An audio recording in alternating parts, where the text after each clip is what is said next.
करना नहीं है वही गोलगप्पे जो तुम मुझे खिलाते रहे हो।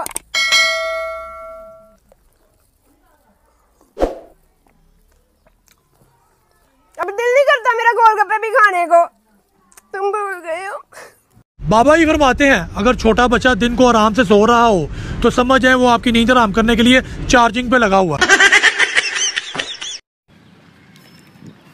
जॉन भाई इतने तैयार होके कहाँ जा रहे हो? बंदे को हर वक्त तैयार रहना चाहिए क्योंकि रिश्ता और फरिश्ता कभी भी आ सकता है। हेलो पंप वाले। हाँ जी भाई। गड्डी दी टैंकी किन्ने च फुल होंदी है? 5000 च भाई। किन्ने दा पाना है? 50 दा पावे। हेलो अपना एड्रेस ਤਾਂ ਦੱਸ ਜਾ। ਤੂੰ ਕੀ ਕਰਨਾ? ਮੈਂ ਤੈਨੂੰ ਮਿਲਣ ਆਉਂਗਾ ਨਾ ਯਾਰ। ਜਿਹੜੇ ਘਰ ਕਾਂ ਬੋਲਦਾ ਹੋਵੇ ਨਾ ਉੱਥੇ ਆ ਜਾਵੀਂ। ਪਰ ਯਾਰ ਕਾਂ ਤਾਂ ਕਿਸੇ ਵੀ ਘਰ ਬੋਲਦਾ ਹੋ ਸਕਦਾ। ਕੰਜਰਾ ਤੂੰ ਵੀ ਛਿੱਤਰ ਹੀ ਖਾਣੇ ਆ ਜਿੱਥੋਂ ਮਰਜ਼ੀ ਖਾ ਲਈ। अस्सलाम वालेकुम। ਬਹਿ ਜਾ ਨਾ ਹੁਣ ਕਿਹੜਾ ਫੁਆ ਉਠਾ ਰਿਹਾ ਕਿ ਆਦਿਲ 5 ਘੰਟੇ ਬੇਹੋਸ਼ ਸੀ, ਲੋਕਾਂ ਨੇ ਗੁਸਲ ਵੀ ਦੇ ਦਿੱਤਾ, ਮੋਢਾ ਵੀ ਦੇ ਦਿੱਤਾ, ਜਨਾਜ਼ਾ ਵੀ ਚੱਕ ਕੇ ਲੈ ਗਏ, ਬਸ ਕਿਸੇ ਨੂੰ ਠੁੱਡਾ ਵੱਜਾ, ਮੰਜੀ ਖੰਭੇ ਨਾਲ ਵੱਜੀ ਤੇ ਆਦਿਲ ਸਾਹਿਬ ਉੱਠ ਕੇ ਬਹਿ ਰਹੇ ਤੇ ਕਹਿੰਦੇ ਕੁਛ ਨਹੀਂ ਮੈਨੂੰ ਤੇ ਹੋਇਆ ਹੀ ਕੁਛ ਨਹੀਂ। ਜਿਨ੍ਹਾਂ ਲੋਕਾਂ ਨੇ ਪੜਿਆ ਪੜਾਇਆ ਉਹਨਾਂ ਅੱਗੇ ਮੇਰੀ ਰਿਕੁਐਸਟ ਹੈ ਕਿ ਗਵਰਨਮੈਂਟ ਨੂੰ ਬਖਸ਼ ਦਿਓ ਤਾਂ ਕਿ ਉਹਨਾਂ ਨੂੰ ਅਕਲ ਆਵੇ ਤੇ ਗਲੀ ਮਹੱਲੇ ਦੀਆਂ ਸੜਕਾਂ ਤੇ ਪੱਕੀਆਂ ਕਰਾਂ ਤਾਂ ਕਿ ਅੱਗੋਂ ਕਿਸੇ ਦੀ ਮੰਜੀ ਖੰਭੇ 'ਚ ਨਾ ਵੱਜੇ। Friend Badhu and me going for outing. Friend our Prado is ready. Finally Badhu and me traveling. Friend Badhu loading the sugar can. Friend Badhu cutting the trees. Friend it's my turn to loading. Badhu eating the sweet stick. ਆ ਵੇਖੋ ਬਾਦੂ ਬਾਲਣ ਤਰੀਕੀ ਲਿਆਉਂਦਾ वास्ते कोई लफ्ज प्यार में बता ले। ओ यार अल्लाह ते पत्तों की अंग्रेज मेरे को उठाता है। पत्तों की अच्छा वाला तो लगता है एक साइड तो दादी हैगी।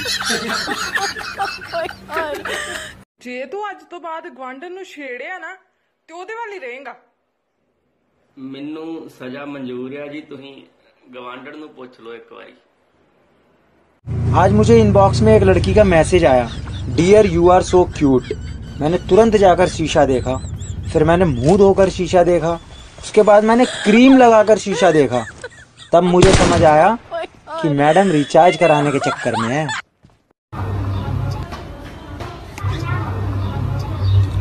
हेलो हेलो पापा मान गए।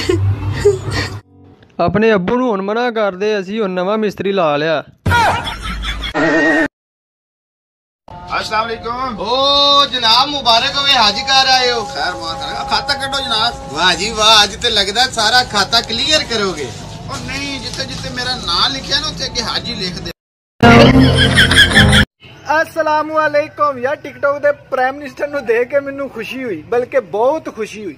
इस गलू खुशी नहीं हुई कि वो प्राइम मिनिस्टर बने, मैनू खुशी इस गलू हुई कि कम से कम प्राइम मिनिस्टर दा सर्दियां च नक ते ना बंद होने लगा। ये भाई अस्सलाम वालेकुम। सलाम भाई फौजी कटिंग कर दो भाई, मुंह तेरा चोरा वाला वा। अबे वकूफा जेड़ा तू लिबास देख रहे है ना, हाँ आम लिबास नहीं है। अच्छा जी, मतलब तेरे ज़हन च लंडे च लिया है। ये किथों लिया जी? ए मेरा मामा अल्लाह जन्नत नसीब करे, ओदा एक दोस्त ही पेरिस दे विच। अच्छा ओ आया ते उन्हें मैनू लंडे च लै के दिता।